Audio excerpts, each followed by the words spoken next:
Here on this podcast, we're going to challenge the status quo. We're going to talk about new innovations. We're going to talk about the ways that we can better our lives for good. We're going to talk about the biggest challenges associated with remote work, unplugging and taking our businesses, families, and lives back and putting them wherever. Welcome to the Work Wherever podcast. Welcome on into another episode of the Work Wherever podcast. I'm your host, Roy Edwards, and today we're doing a hypothetical. So hopefully you like these one-on-one solo hypotheticals. I'm going to keep doing them. We have announced that we're going to do a couple more different sections, types of episodes of the podcast. So we're going to do trivia. So that'll be Sydney Brown, Haley, myself, a couple of our employees, and maybe some guests. And we're going to do some trivia around travel, remote work, technology, different apps, things like that. So looking forward to that. We're going to do those. We're calling it Internet Hotspot, which will be trending articles and statistics and news around travel, remote work life, working wherever, that type of thing. We actually just recorded our first episode of that, so give it a listen. I think it's pretty good. That's me and Sydney. We'll cruise through the interwebs and find some cool stuff and talk about it. Then we'll have obviously the traditional interviews. I'll sit down with some people, and then we'll have these where it's just me, just talking about some hypotheticals about what if scenarios that may or may not ever happen. And today's hypothetical it actually stems from an article that I read. There's multiple statistics out there, but there's a couple of different articles that have been posted around the cost of commuting and how much workers are quote unquote losing by going back to the office. And so we are in this recession, right? And so the recession, obviously people, the price of living increases, right? So things cost more money, and we're having to deal with the rising prices of gas and food and everything else, right? And so cost of living is going up. And so now we are being asked to return to the office, which that actually statistics show is a pay decrease, or can be a pay decrease, because of what you're spending in commuting. And I have some interesting findings here that I'll get into. And so this got me thinking, like, what if you had the opportunity to never go to an office again? Would you take a pay cut to take another position, another opportunity that is actually just as straight up, hey, you'll never have to sit in traffic again. You can work from home. Maybe not have to sit in traffic again, but at least not commuting to work.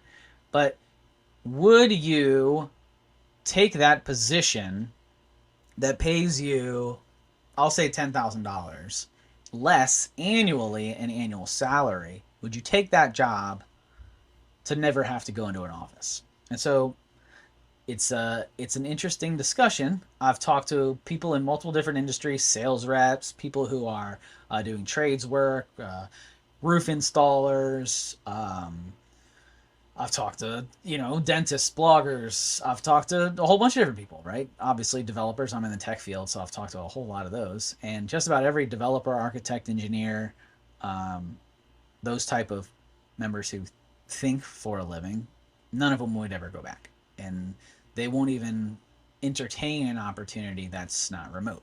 And so there's a lot of different reasons behind that. A lot of people who are in my industry, the tech industry, have already established their lives to be a remote type of lifestyle. I've been working remote since 2016. I'm never going back. This wasn't something that like COVID happened and I was like, man, that'd be really cool. No, it was already a part of my life. And I had already started to move my family further and further away from the city. I was no longer looking at how close to a train or to a metro station can I get. I didn't care anymore. So like now I'm out, and I'm not in the rural, but I'm also not in true suburbia anymore. So that's something that we chose to build our life around. Now we also homeschool now. That was due to COVID, but we had talked about it prior to. And so we've built this lifestyle where we want to do whatever we want. If we want to go to a Nationals game in the middle of the day, like we did a couple days ago, then we'll do it, right? We'll grab the kids. Hey, you want to go to a 1 o'clock game? Sure. We'll finish school a little early today, or we'll do some reading later in the day, or whatever it is they have to do. But, I'll take leave, or it's not really leave because I'm the boss, but I am telling my clients, hey, I'm unavailable, put up an out of office, letting them know that I'm out of pocket. I'm still answering calls, but I'm not bringing my laptop to the Nationals game, right? So that is the idea, is to how close can everyone get to that lifestyle? How close can everyone get to working out of an RV, to traveling around the world, to moving from city to city, to bringing their kids, seeing new things and experiencing life, not like some of the time, but like all of the time. And then how much of a pay cut would you do if you knew that that was the case, that you didn't have to go sit in a cubicle or an open office space or anything like that ever again? What's the number? What's the magic number, right?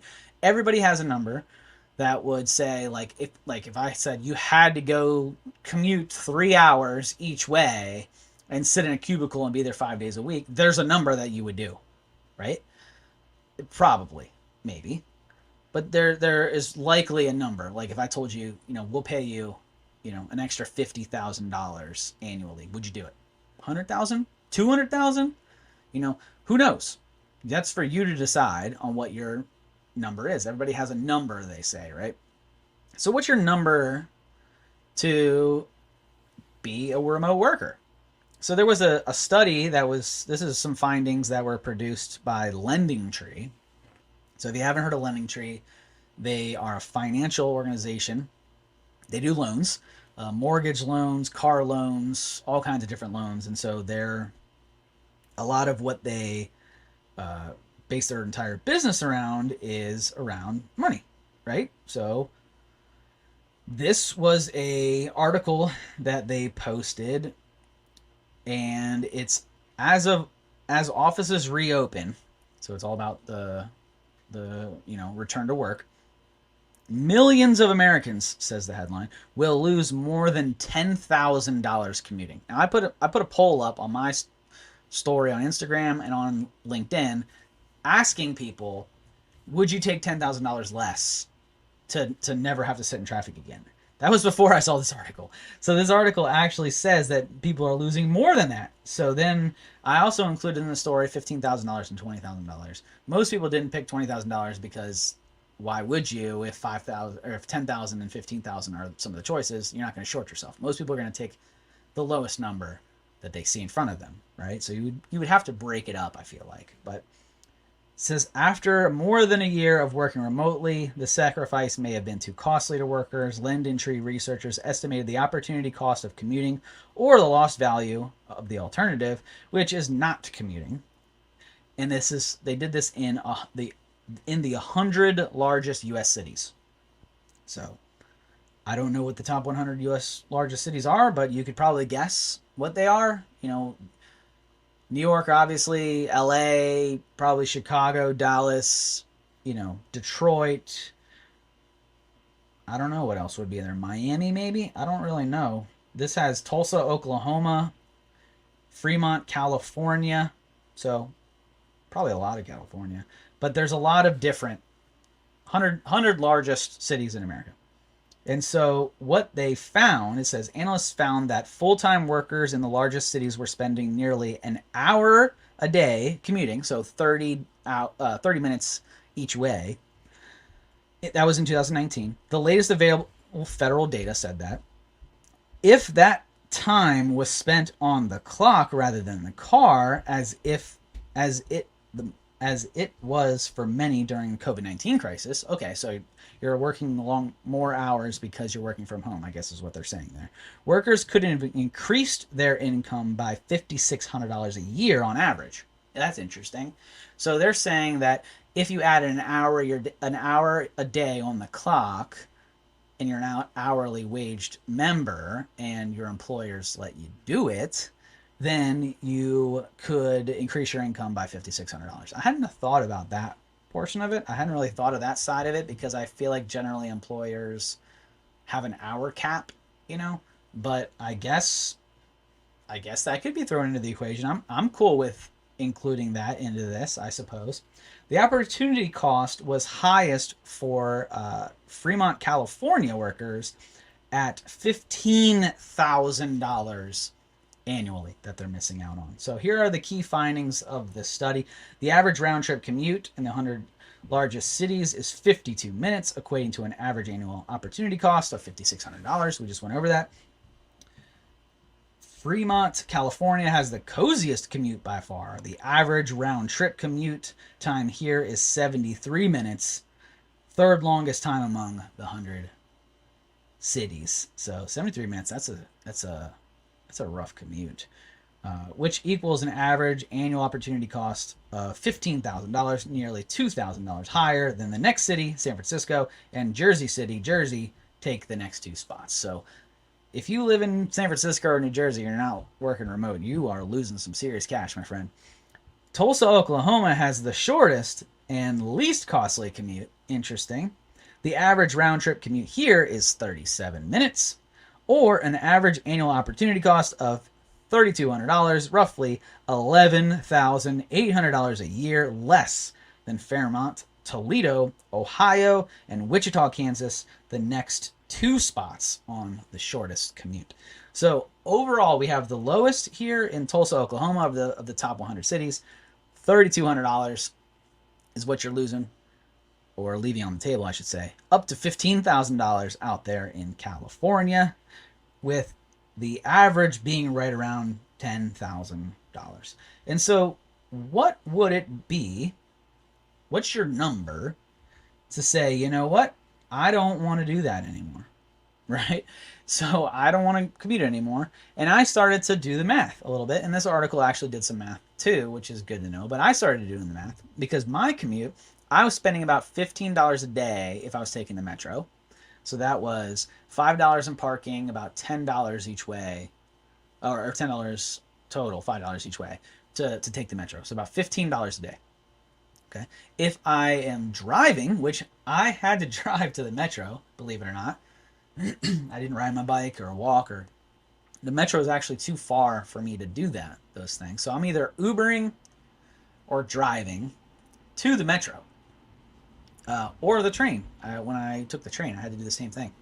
So that was an additional cost. We'll call it $100 a week in gas, which today's world, $100 is like one tank, right? So we'll say that. So $400 a month in gas. It's about $4,800 in travel cost. And then you're talking about $5 a day, which is $50 a week, 4 weeks in a month. So $200 a month, 200. So there's another 2,400. So now we're at 50. We'll call it $6,000. That's what I was spending just in travel. Okay, that doesn't take into account oil changes because I'm driving more, car maintenance. That doesn't take into account parking tickets. I did get some parking tickets. I got in some trouble a few times when taking the train. I also, on multiple occasions, missed trains or missed metros and had to do all that kind of stuff. So that was added stress and value. It was an hour commute each way, even when I was taking the metro or the train. So that meant I was losing 2 hours a day in commute. So there are definitely some pros and cons. I guess the pro in commuting is that I was able to work from the train, and I actually kind of enjoyed reading on the train. I got a lot of reading done, but still, I'd much rather have done that at home. I get to do reading now. So, but let's get back to this LendingTree article. 36.4, that's the commute time. So this is the math behind them. 36.4 commute time times 2 to make it a round trip. That's about 60 minutes, right? So 1.2 total hours commuting. Okay. So, divided by 60. So they took 36.4 times by 2 divided by 60 to find your total how many hours, right? Which is 1.2 hours. They took 1.2 times it by 49.47, which is the hourly wage rounded between the 100 major cities. That's a pretty good hourly wage. 49, 47, $50 an hour. That's like over six figures, right? So that's about $60, they say, in daily cost of commute. That costs you time. Um, $60 times 251 work days, that's $15,000 annual opportunity cost. So that's how they found that number. So I calculated it in just what you actually are losing in terms of the money that you are paying to get to the office, and I found it was right around $6,000. And then my commute was an hour each way, so that's 2 hours a day times 251 work days.